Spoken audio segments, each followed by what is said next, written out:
Teman-teman, bersyukur kita masih diberi kesempatan untuk bisa kembali datang beribadah. Meskipun di masa pandemi ini kita hanya bisa ibadah melalui media Zoom, namun nggak menjadi penghalang untuk tetap beribadah dan punya kerinduan untuk menyembah Tuhan. Sebelum kita memulai ibadah hari ini, mari kita bersatu teduh sejenak.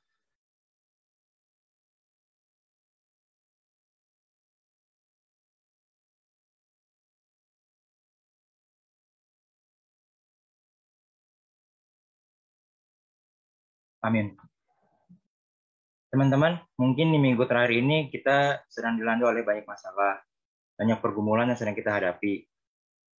Terlalu berat untuk kita jalani sehingga lupa bahwa ada Tuhan yang senantiasa menunggu kita untuk berserah dan bergantung kepadanya. Oleh karena itu, sekarang ayo kita lepaskan semuanya itu dan menyerahkan segalanya kepada Tuhan. Cukup dengan percaya bahwa tangan Tuhan selalu menyertai kita. Mari kita angkat pujian pertama, With All I Am.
Teman-teman, mari kita bersatu dalam doa.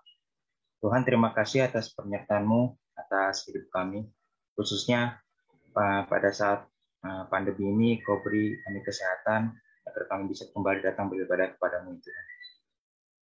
Tuhan, tolong sertai ibadah kami, pimpin dari awal hingga akhir, hingga berjalan dengan lancar. Terima kasih Tuhan, kami berdoa kepada-Mu. Haleluya, amin.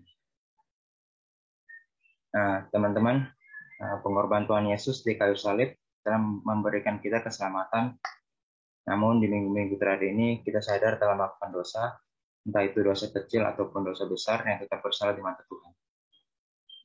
Mari kita datang memohon ampun kepada Tuhan, meminta pegangan erat dari Tuhan, agar kita tetap berada di dalam kasih-Nya, sambil menyanyikan lagu Engkau Alasanku Hidup.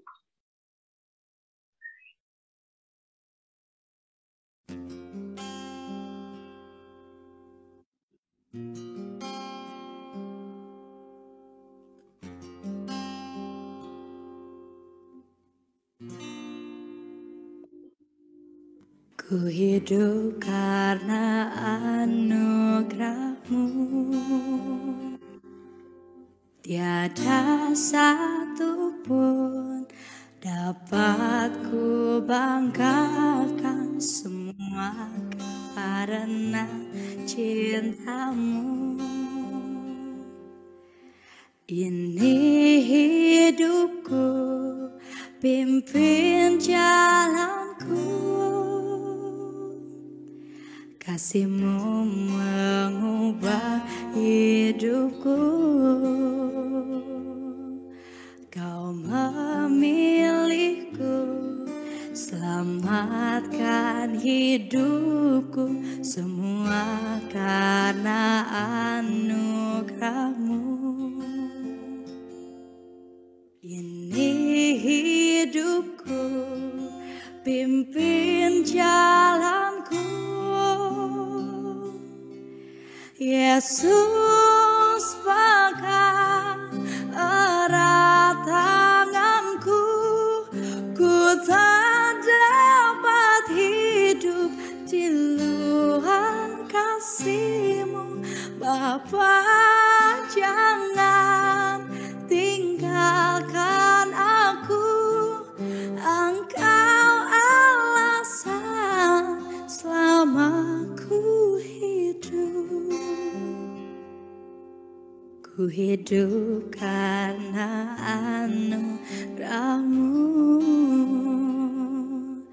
Tiada satu pun dapat ku banggakan, semua karena cinta-Mu. Ini hidupku, pimpin jalanku. Kasih-Mu mengubah hidupku. Kau memilihku, selamatkan hidupku, semua karena anugerah-Mu. Ini hidupku, pimpin jalanku. Yesus, pegang erat tanganku, ku tak dapat hidup di luar kasih-Mu. Bapa, jangan tinggalkan aku, Engkau alasan selama ku hidup. Yesus, pegang erat tanganku, ku tak dapat hidup di luar kasih-Mu. Bapa, jangan tinggalkan aku, Engkau alasan selama ku hidup. Selama ku hidup.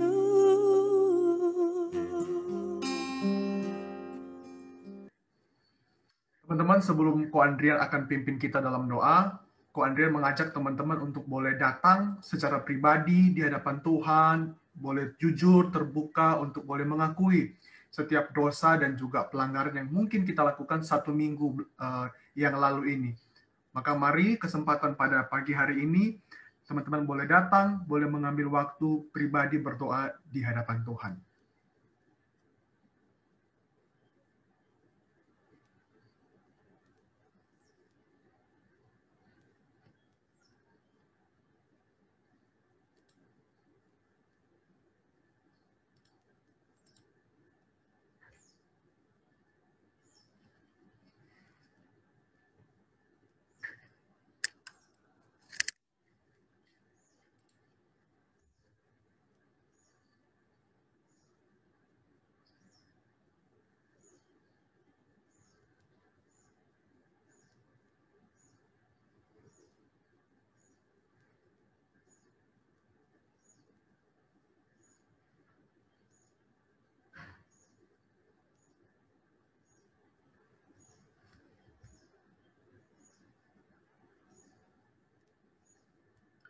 Ketika hari ini kami datang beribadah kepadamu Tuhan, kami tahu kami datang kepada Allah, Allah yang Maha Tahu, Allah yang mampu melihat segala sesuatu yang kami lakukan, bahkan Allah yang mampu mengukur segala motivasi terdalam yang Tuhan bisa lihat.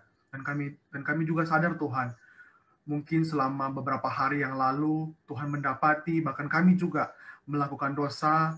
Maka daripada itu Tuhan, di pagi hari ini kami datang, kami membawa doa kami, dan kami memohon sekali lagi Tuhan boleh mengampuni, boleh menyucikan, bahkan boleh melayakkan setiap kami. Dan kami juga mau berjanji Tuhan supaya hidup kami semakin hari boleh semakin meninggalkan dosa, semakin meninggalkan kebiasaan buruk, semakin meninggalkan sesuatu yang tidak baik, dan kami mau semakin hari semakin berfokus, hidup, dan juga mau serupa dengan Tuhan. Dan sekali lagi Tuhan, kami memohon, biarlah Tuhan, Roh Kudus-Mu Tuhan boleh memampukan kami, selalu mengingatkan dan juga selalu membuat kami disadarkan untuk kami boleh semakin hari semakin hidup di dalam kehendak Tuhan. Tuhan yang boleh pimpin kami sekali lagi. Terima kasih Tuhan buat waktu dan juga buat kesempatan ini dan juga buat Engkau yang masih mau mendengarkan doa kami. Dalam nama Tuhan Yesus, kami sudah berdoa. Amin. Teman-teman, sama-sama kita akan mengakui pengakuan iman kita. Teman-teman bisa mengikuti bersama-sama dari rumah masing-masing. Aku percaya kepada Allah, Bapa yang Maha Kuasa, Khalik langit dan bumi, dan kepada Yesus Kristus, Anaknya yang tunggal, Tuhan kita, yang dikandung daripada Roh Kudus, lahir dari anak darah Maria, yang menderita sengsara di bawah pemerintahan Pontius Pilatus, disalibkan, mati, dan dikuburkan, turun ke dalam kerajaan maut. Pada hari yang ketiga, bangkit pula dari antara orang mati, naik ke surga, duduk di sebelah kanan Allah Bapa yang Maha Kuasa. Dan dari sana, ia akan datang untuk menghakimi orang yang hidup dan yang mati. Aku percaya kepada Roh Kudus, gereja yang kudus dan am, persekutuan orang kudus, pengampunan dosa, kebangkitan tubuh, dan hidup yang kekal. Amin.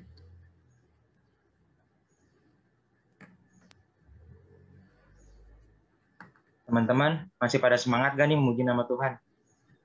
Harus semangat dong ya, karena Tuhan selalu menyertai kita. Mari kita bersorak-sorai menyanyikan lagu Denganmu Tuhan.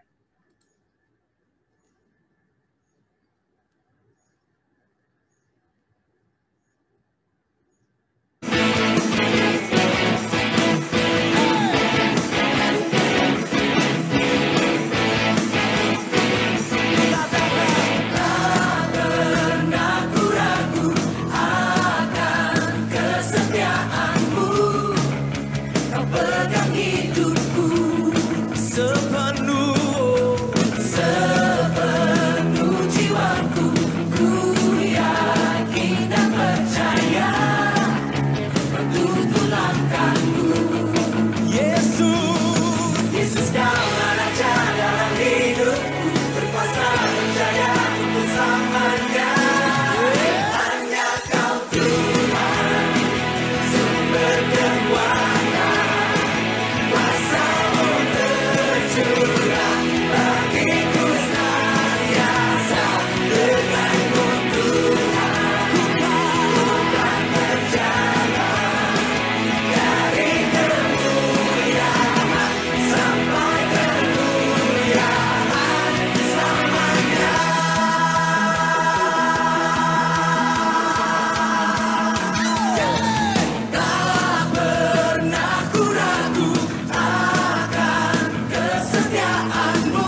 Teman-teman, sebentar lagi kita akan mendengarkan firman Tuhan. Aku ingatkan lagi untuk teman-teman untuk menyiapkan hati dan pikiran. Jangan ada lagi yang main gadget atau melakukan aktivitas lain. Mari kita hargai dan fokus kepada firman Tuhan. Sebelum masuk firman Tuhan, mari kita angkat satu pujian walau 1000 rebah.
Mari Mari kita masuk di dalam doa ya.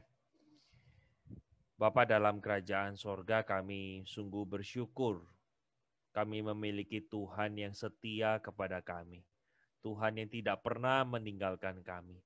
Tuhan yang senantiasa menguatkan kami di kala kami lemah. Bahkan membuka tangan-Mu bagi setiap kami ketika kami ini merasa ditolak, tidak punya harapan. Tuhan, pada saat ini kami akan bersama-sama saat ini mau belajar kebenaran firman-Mu. Tuhan yang tolong berkati setiap kami. Sekali lagi, jaringan internet yang kami gunakan, biarlah Tuhan Kau boleh berkati. Sekalipun kami melakukannya secara digital, tidak mengurangi hormat kami dan ketakutan kami kepada Tuhan. Biarlah puji sembah kami tunjukkan lewat sikap kami ketika baik itu beribadah maupun mendengarkan firman Tuhan. Sekali lagi pakai hamba-Mu yang terbatas ini. Hanya di dalam nama Tuhan Yesus kami berdoa. Amin. Shalom teman-teman semua. Bersyukur untuk sekali lagi satu kesempatan boleh membagikan firman Tuhan kepada setiap kita. Nah, topik yang diberikan dari Ko Andrian kepada saya adalah tentang toxic friendship. Ya, toxic friendship. Nah, tapi saya ajak kita untuk melihatnya, apakah kita dipanggil untuk mengasihi mereka atau meninggalkan mereka? To love them or to leave them.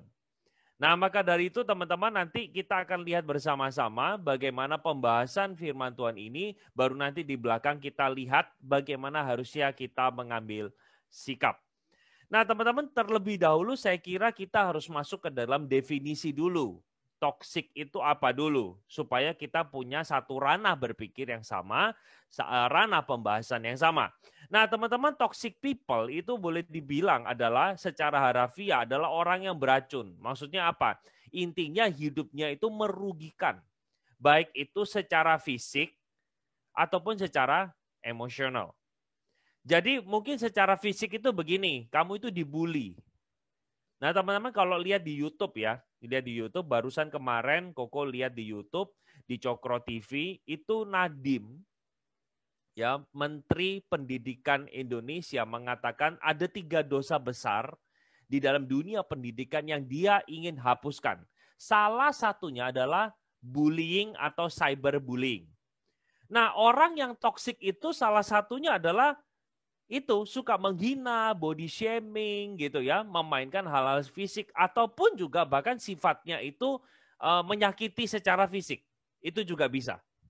Jadi keberadaannya itu adalah ya kadang itu Koko juga bingung ya, ada orang yang diciptakan itu yang memang nyebelin banget gitu ya, yang dipakai untuk memperpanjang kita belajar untuk memperpanjang sumbu kesabaran kita gitu ya. Nah, itu fisik. Tapi emosional itu berkaitan bagaimana dia itu mengintimidasi kamu, menekan kamu, suka mengkritik. Jadi kamu kalau udah lihat dia bayangannya aja lewat, kamu udah gemetaran kayak lihat kuntilanak begitu ya. Atau kalau Los Andrian bilang itu janda bolong ya. Nah, teman-teman itu adalah definisi dari toxic people. Artinya keberadaannya itu merugikan secara negatif bagi sesamanya. Coba kita lihat beberapa ciri-cirinya ya. Nah, ada 5 sebenarnya. Nah, saya coba sempitkan cuma hanya 5 ini saja, yaitu keberadaannya selalu mengkritik. Garis bawahi kata selalu ya. Jadi penekanannya ada di kata selalu mengkritik. Jadi dia itu tidak bisa keluar pujian di mulutnya. Yang ada itu selalu kritikan. Jadi tidak ada bagi dia, karya yang sempurna itu tidak ada. Selalu di mata dia, cacat yang kecil pun itu di bagi dia itu adalah cacat yang sangat besar yang harus dikritik. Ada juga tipenya adalah playing victim.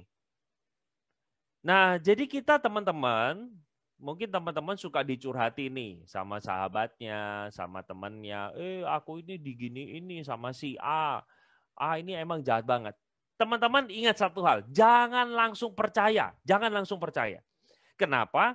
Karena dia bisa playing as a victim. Padahal bisa jadi dia adalah pelakunya juga. Kita punya satu prinsip begini. Kalau ada asap, mesti ada api. Nah, kita harus cari tahu apinya itu siapa. Apinya itu dari mana? Begitu ya. Nah, ada orang yang tipenya itu ya begini, playing as a victim.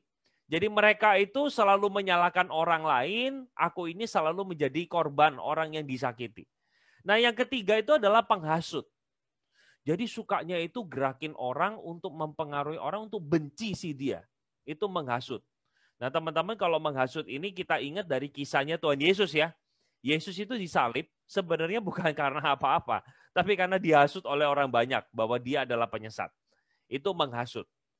Nah, yang keempat adalah nggak peduli.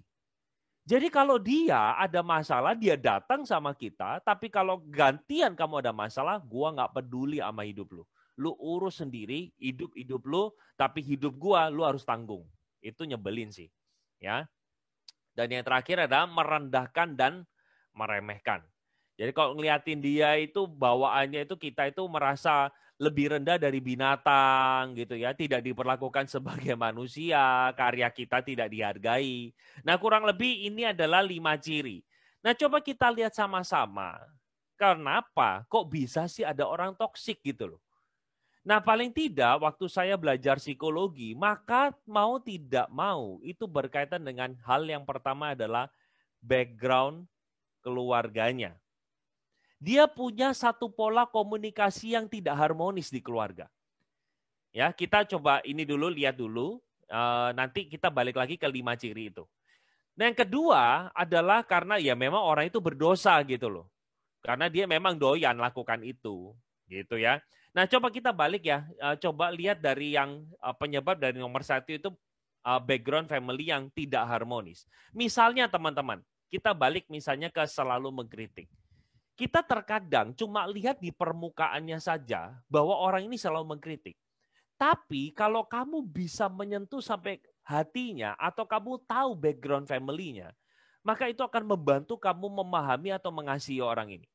Siapa tahu mungkin dia memang di rumah dididik oleh papa dan mama yang tidak pernah sekalipun memuji.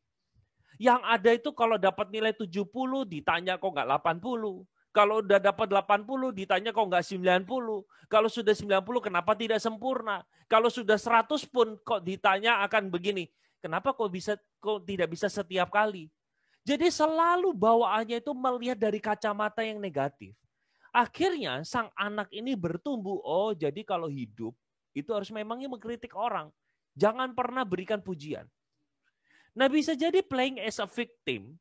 Di tengah keluarga mungkin dia adalah anak sulung. Dia 3 bersaudara misalnya. Dan selalu kalau misalnya adik-adiknya melakukan sebuah kecelakaan atau membuat sesuatu keributan, kekacauan, mesti yang disalahin kokonya nih. Nah teman-teman kalau ngomong playing as a victim ini ingat sebuah film, sebenarnya film Indonesia sih. Kebanyakan mungkin kamu nggak suka. Itu apa, Kenangan di Hari Sabtu atau apa itu ya. Itu kalau nggak salah satu keluarga ada yang namanya Awan, ada yang namanya Angkasa, ada 3 anak begitu ya. Yang sulung itu selalu disalahkan kalau adik-adiknya punya masalah. Alhasil yang terjadi pada waktu berelasi dengan sesama itu muncul begitu.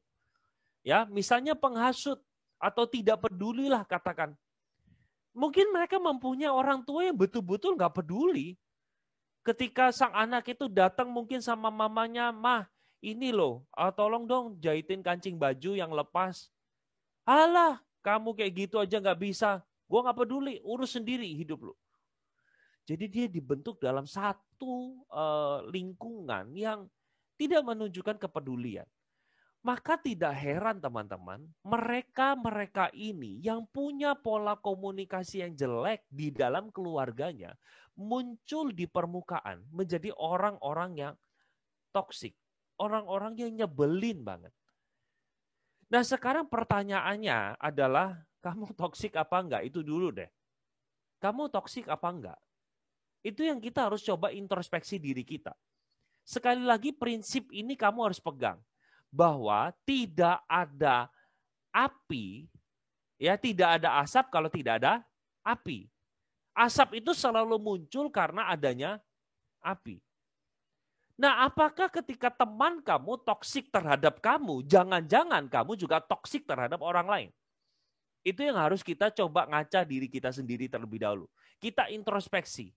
Saya ini sebagai manusia atau sesama, saya ini sebenarnya menghargai nggak sih?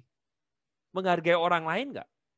Kalau saya tidak menghargai orang lain, keberadaan saya selalu mengkritik, saya juga playing as a victim, saya tidak gentle mengakui kesalahan saya, ya susah. Orang akan melakukan hal tersebut terhadap kamu. Ya, tanya dulu sama diri kita, kamu itu toksik nggak? Nah, kalau setelah kamu menemukan bahwa, ya kok aku nggak toksik sih, sekarang baru kita masuk ke dalam langkah berikutnya. Kalau gitu, sebenarnya sikap saya sebagai anak Tuhan terhadap mereka yang toksik seperti apa? Nah, mau nggak mau teman-teman, kalau berbicara bagaimana sikap kita terhadap mereka yang toksik, maka saya harus ajak kita untuk melihat bagaimana Yesus hidup. Karena engkau dan saya dipanggil untuk percaya kepada Dia dan kita itu dibentuk serupa dengan Kristus. Maka kita harus lihat apa kata Kristus atau sikap Kristus terhadap orang toksik ini seperti apa. Gitu ya. Jadi kita lihat sikap Yesus terhadap orang toksik, baru kita nanti harus meniru sikap yang Yesus sudah tunjukkan kepada kita. Nah, saya ingin ajak kita untuk melihat yang pertama itu adalah perempuan berdosa. Itu saya kasih garis kurung, kenapa? Karena sebenarnya di dalam terjemahan bahasa asli atau beberapa terjemahan bahasa Inggris tidak ada kata terkenal. Tetapi wanita ini itu dikenal. Lebih tepat ditulisnya adalah di kota itu ada seorang perempuan yang dikenal sebagai orang berdosa. Bukan terkenal ya, lain ya, terkenal sama dikenal. Kalau Ko Andrian ini terkenal, kalau saya itu dikenal. Jadi terkenal di teman-teman Korem. Kalau saya mungkin dikenal sama anak-anak Korem. Nah, ketika perempuan itu mendengar bahwa Yesus sedang makan di rumah orang Farisi itu, datanglah ia membawa sebuah buli-buli pualam berisi minyak wangi. Nah, saya nggak bahas teks ini sampai detail karena memang bukan tujuannya ke sana. Tetapi coba ya perhatikan, pertama perempuan ini adalah perempuan berdosa. Teman-teman, maksudnya perempuan berdosa itu Alkitab ingin mengatakan bahwa wanita ini itu punya pekerjaan sebagai seorang pekerja seks komersial atau pelacur. Begitu ya. Nah, zaman itu teman-teman, kalau wanita itu tidak pakai kerudung, itu mesti dicap sebagai wanita bermasalah. Nah, wanita yang seperti ini, stereotipnya itu ya, stereotip itu apa ya?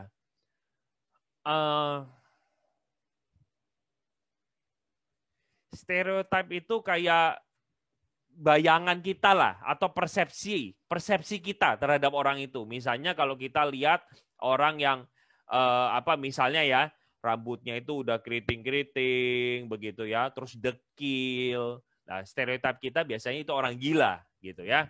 Nah, ini kalau wanita ini datang ke rumah orang Farisi tidak berkerudung, karena nanti kita lihat sebenarnya bagian ini bahwa dia membasuh kaki Yesus dengan air mata dan menyekanya dengan rambutnya.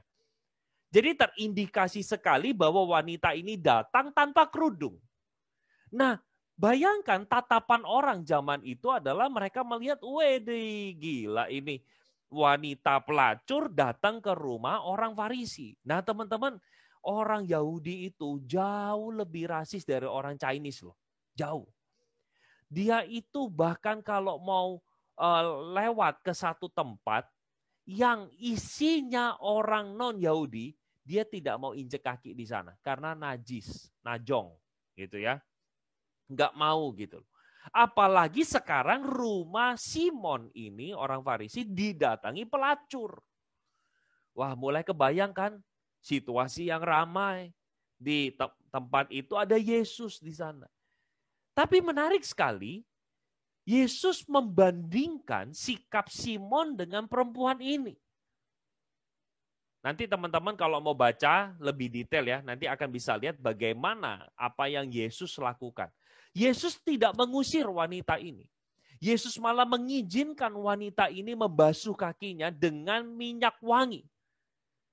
Bahkan juga dia menangis membasahi kaki Yesus itu dengan air mata. Itu luar biasa banget sih. Membasahi kaki dengan air mata loh ya, bukan dengan air untuk cuci kaki, bukan. Jadi kalau kita lihat bersama-sama, orang banyak waktu itu menolak wanita ini. Karena dianggap wanita ini sampah masyarakat atau toksik begitu loh, mengganggu sekali. Tapi justru Yesus menerimanya. Contoh satu lagi, yaitu adalah berkaitan dengan Sakeus. Ketika Yesus sampai ke tempat itu, ia melihat ke atas dan berkata, Sakeus segeralah turun sebab hari ini aku harus menumpang di rumahmu. Nah, teman-teman, Sakeus itu pekerjaannya apa? Pemungut cukai. Pemungut cukai itu adalah satu pekerjaan yang paling dibenci sama orang Yahudi. Kenapa? Pemungut cukai itu kan orang yang suka pungut pajak. Nah, teman-teman mungkin kurang tahu ya soal pajak ya. Biasanya papa sama mama kamu yang bayar. Nah, pajak itu begini teman-teman. Waktu itu kan Israel dijajah sama pemerintahan Roma. Nah, pemerintahan Roma itu pingin cari orang-orang yang bisa pungutin pajak kepada orang Yahudi. Nah, tentunya siapa yang dipilih? Tentunya yang dipilih adalah orang dari kalangan Yahudi. Jadi di mata masyarakat Yahudi, mereka yang mau jadi pemungut cukai atau pemungut pajak, tax collector itu dianggap kamu makan teman sendiri. Kamu mengkhianati bangsa sendiri. Jadi misalnya ya, kita kan semua orang Indonesia nih, katakanlah Indonesia dijajah sama Belanda. Saya itu dipanggil sama orang Belanda jadi tax collector atau pemungut cukai. Nah, begini, Belanda sudah tetapkan kepada saya bahwa satu orang Indonesia yang bekerja harus dipungut pajak misalnya, satu kepala itu 5 juta. Satu kepala 5 juta. Nah, terus saya itu mungutin Ko Andrian. Kamu bayar pajak sama gua 8 juta.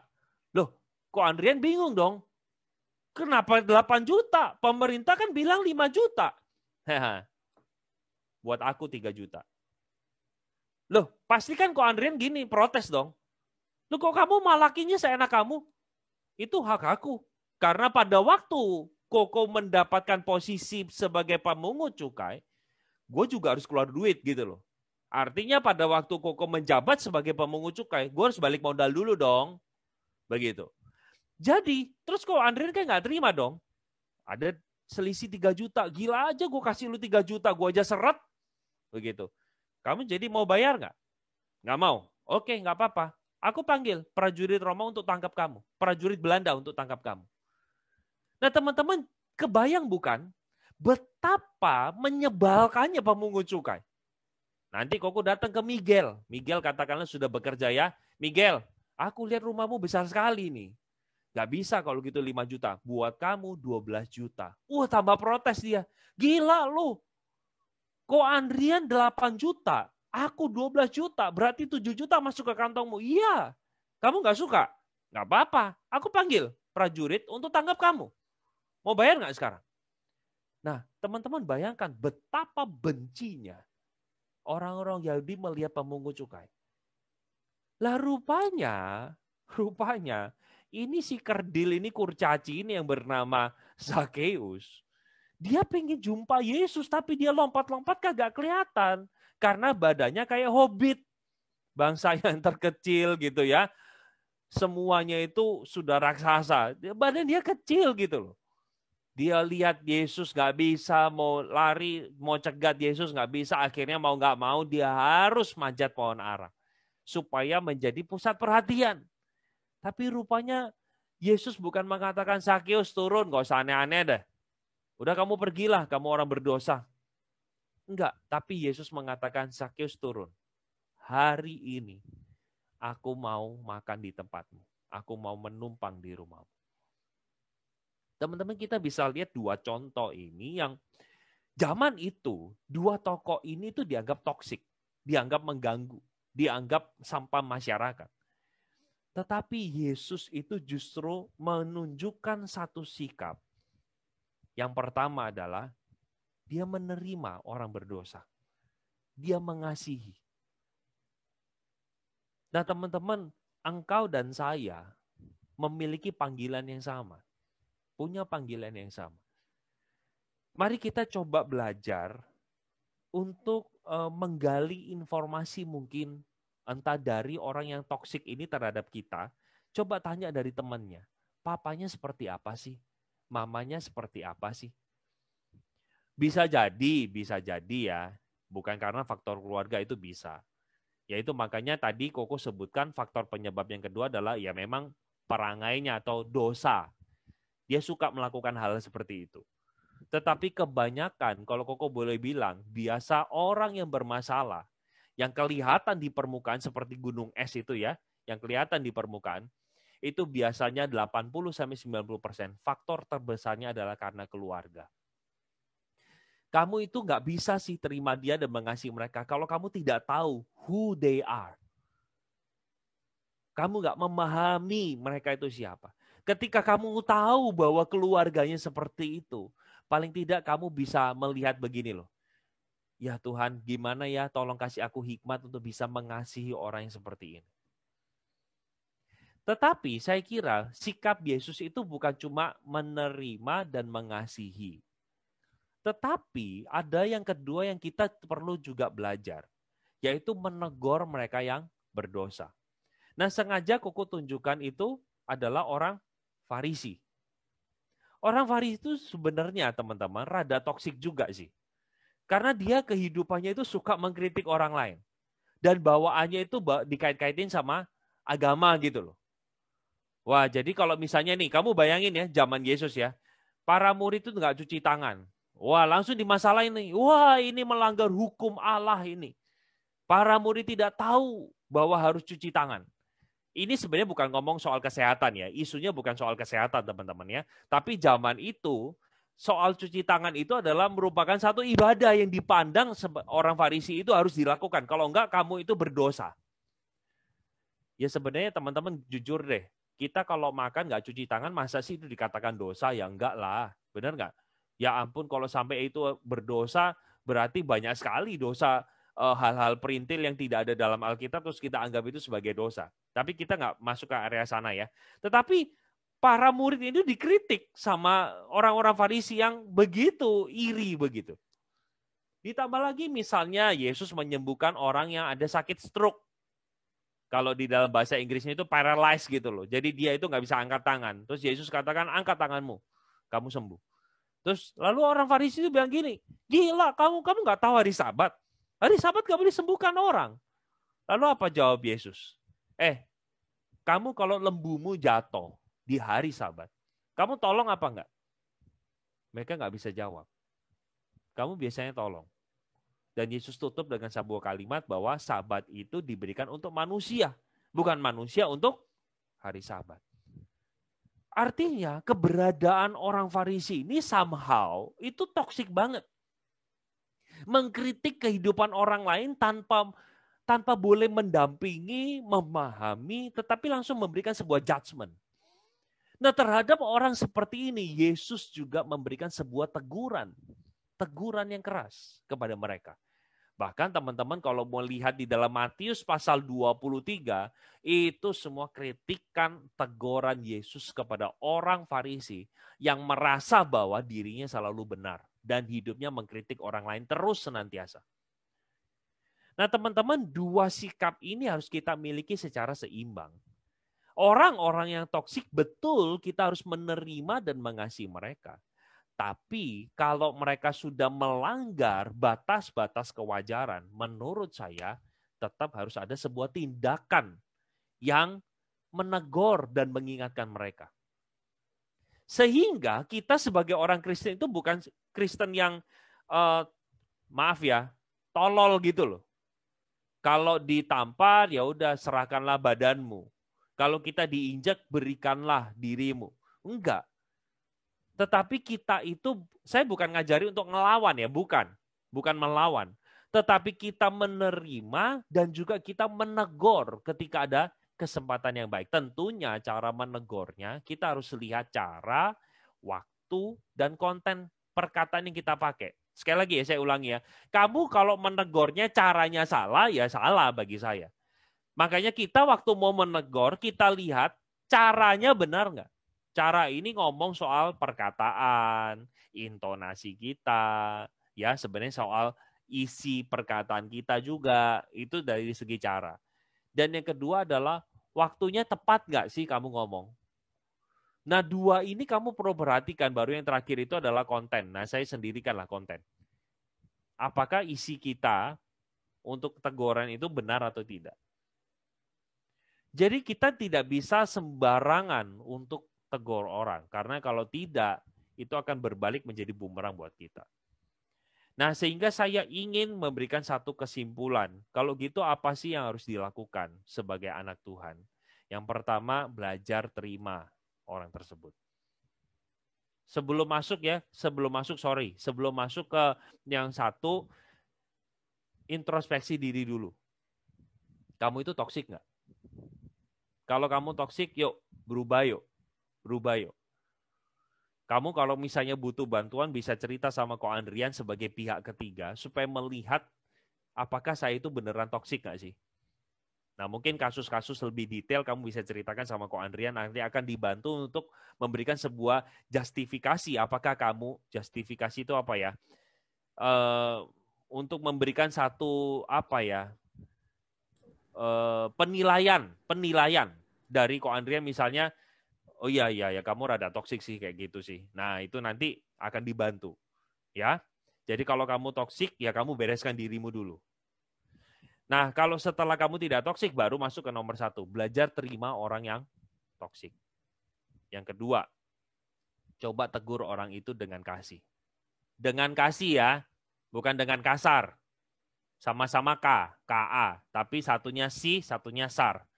Jadi dengan kasih bukan dengan kasar. Yang ketiga adalah bikin supporting system yang bisa saling menjaga. Teman-teman, saya ingat sekali waktu saya itu jadi pembina komisi pemuda, itu ada satu cowok, itu toksik banget sih. Setiap kali dia datang ke persekutuan, dia itu langsung cari cewek mana yang tempat duduk sebelahnya itu kosong. Dan mesti ditempati di sana. Nah cewek ini mesti selalu ketakutan. Jadi orang kayak gini, itu sebenarnya di komunitas itu saya juga udah ajak teman-teman pengurus, teman-teman aktivis. Coba orang-orang seperti ini yuk saling melindungi. Begitu tahu ada orang ini dan dia mau berusaha toksik dengan wanita, yuk teman-teman yang pria terutama, jaga. Atau teman-teman wanita, yuk jangan duduk di sana, yuk kamu ke sini, begitu. Jadi kalau supporting system ini membantu, tapi sekali lagi dalam ranah yang benar ya. Bukan dengan ranah untuk merundung dia atau membuli dia, enggak. Tapi untuk melindungi kita, untuk menjaga kita. Dan yang terakhir, kalau memang 1, 2, 3 kamu sudah lakukan nih, tapi orangnya memang kayak gitu, toksik dan juga mengganggu. Baru langkah yang terakhir. Saya kira kamu harus menjauhi dari pergaulan yang tidak baik. Pergaulan yang buruk merusak kebiasaan yang baik. Itu di dalam 1 Korintus 15 ayat 33. Nah teman-teman, saya rindu kita boleh bersama-sama.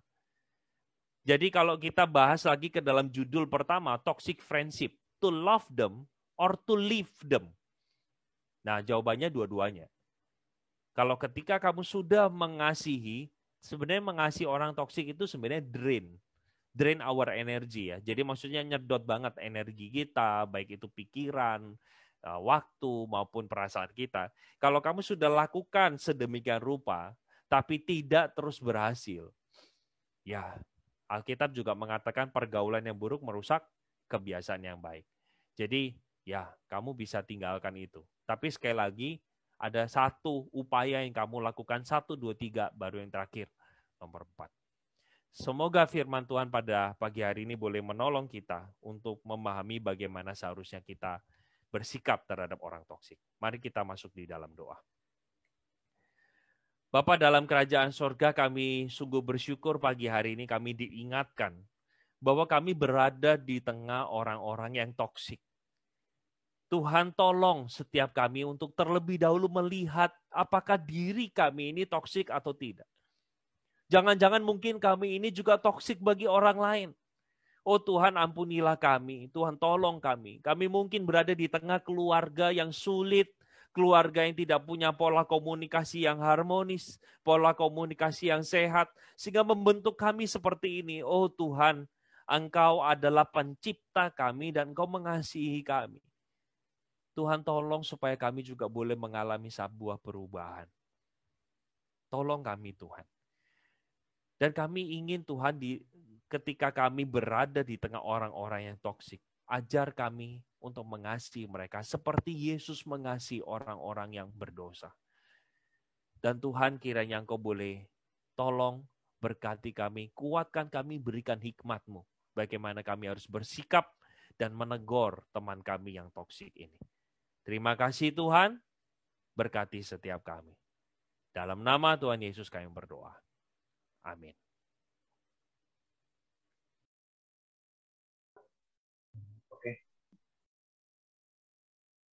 Teman-teman, Tuhan sudah memberikan segala hal yang baik untuk kita.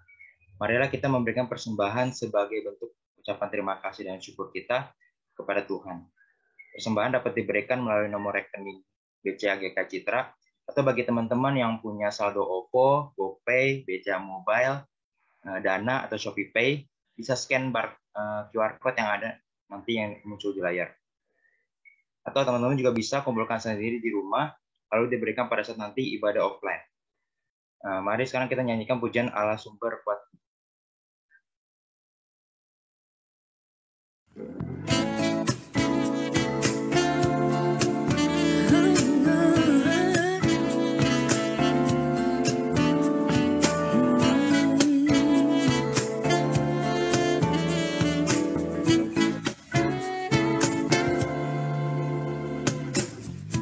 Hanya Kau milikku di surga.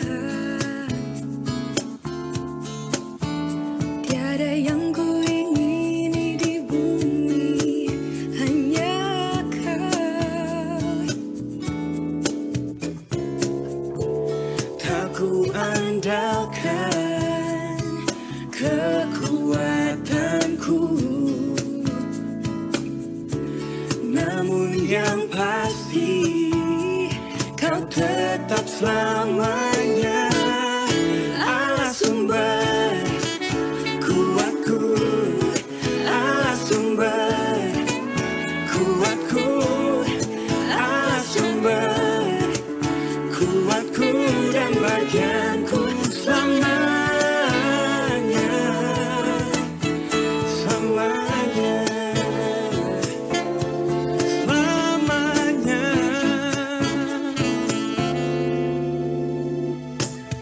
Hanya Kau milikku di surga. Tiada yang ku ingini di bumi, hanya Kau. Tak ku andalkan kekuatanku, namun yang pasti Kau tetap selamanya Allah sumber kuatku, Allah sumber kuatku, Allah sumber kuatku dan bagianku selamanya, Allah sumber kuatku, Allah sumber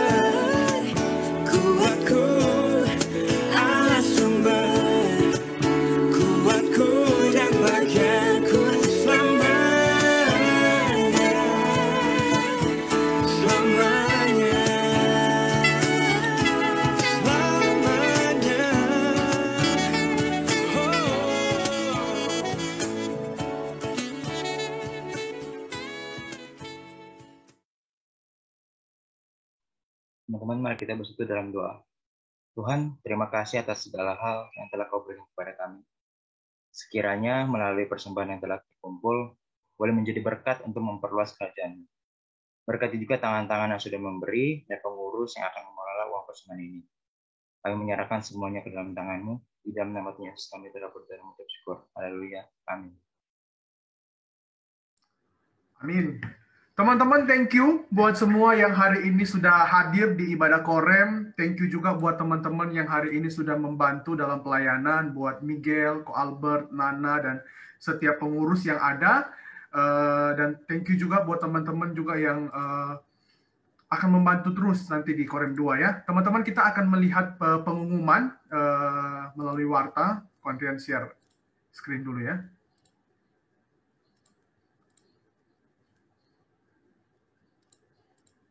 Oke, teman-teman jangan lupa di minggu depan ibadah remaja tetap masih ada di Korem 1 dan juga Korem 2. Dan teman-teman konten ingatkan bahwa Korem 1 itu jam 8, Korem 2 itu jam 10.30, supaya teman-teman bisa memperhatikan waktu ketika akan datang beribadah.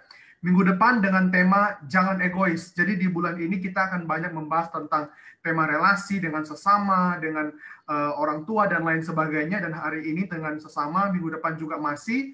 Dan nanti di minggu terakhir dengan orang yang lebih spesial, dengan pacar dan lain sebagainya.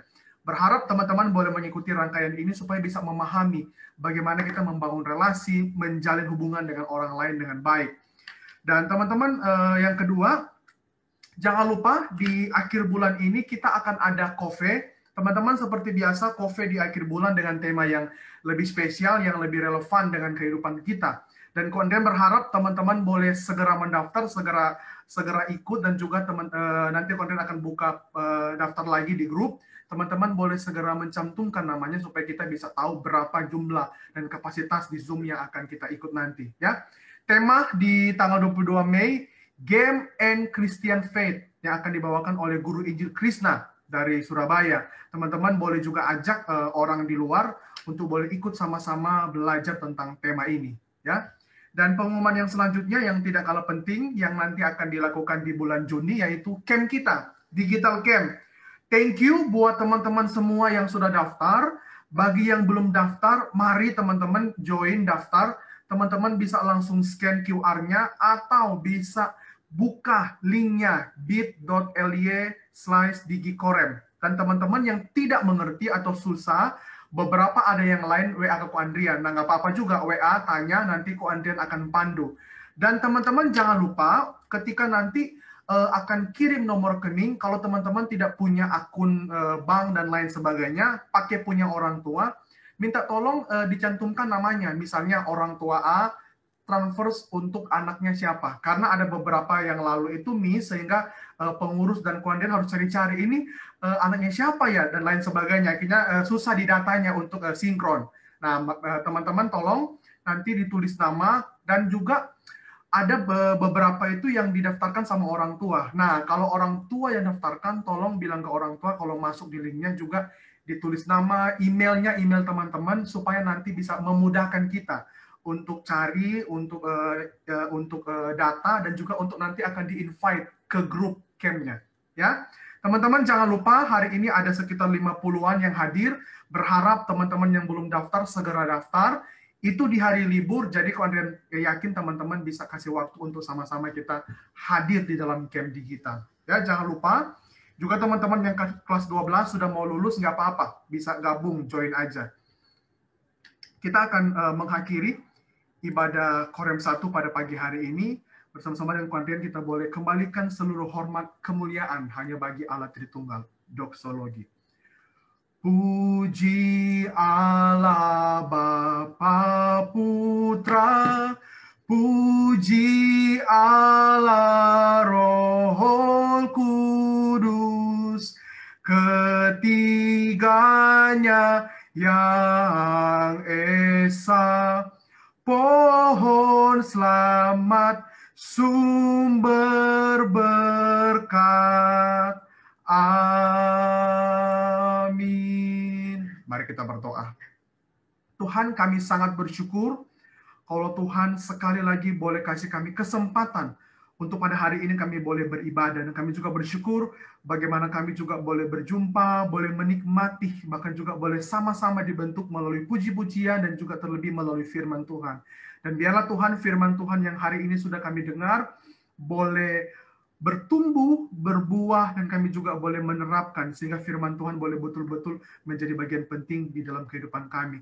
Tuhan tolong kami supaya kami juga boleh menjadi seorang yang baik, mengembalakan, juga boleh memuridkan, bahkan juga boleh menjadi seorang teman yang bisa menolong teman-teman yang mungkin toksik. Bahkan mungkin Tuhan, kalau hari ini kami juga menjadi bagian di dalam toksik itu, kami mau Tuhan sadar, kami mau Tuhan peka, dan kami mau juga Tuhan berubah, supaya kehidupan kami tidak menjadi hal yang tidak baik, tapi juga boleh menjadi berkat, boleh menjadi kesaksian hidup kepada orang lain, supaya orang juga bisa menemukan Tuhan di dalam hidup kami, karena kami juga boleh hidup sebagaimana apa yang firman Tuhan katakan. Tuhan pimpin, Tuhan tolong kami, Tuhan juga berkati masa libur yang ada, dan nanti ke depan kami akan masuk sekolah, dan kami akan ujian. Tuhan tolong, supaya ujian penaikan kelas boleh mendapatkan hasil yang baik, dan kami juga boleh naik kelas, boleh lulus, boleh juga mendaftar sekolah yang baik, dan juga kami boleh terus memulai kehidupan kami dengan baik. Kami juga menyerahkan Tuhan buat orang tua kami, Tuhan juga boleh pimpin buat setiap orang tua yang ada dalam pekerjaan, dalam tugas mereka, Tuhan yang berkati, juga Tuhan juga pimpin juga kami di dalam setiap hal, supaya apapun yang kami rencanakan ke depan boleh betul-betul ada Tuhan di sana, dan kehidupan kami juga boleh semakin memuliakan Tuhan. Terima kasih Tuhan buat hari ini, Tuhan juga yang boleh memberkati setiap kami yang hadir, dan setiap kami juga yang pelayanan. Kami menyerahkan Tuhan kehidupan kami ke depan, ke dalam tangan Tuhan. Dan biarlah kasih, sukacita, damai sejahtera, berkat daripada Allah Tritunggal boleh turun, memberkati, menyertai setiap kami dari hari ini sampai selama-lamanya. Amin. Teman-teman boleh mengambil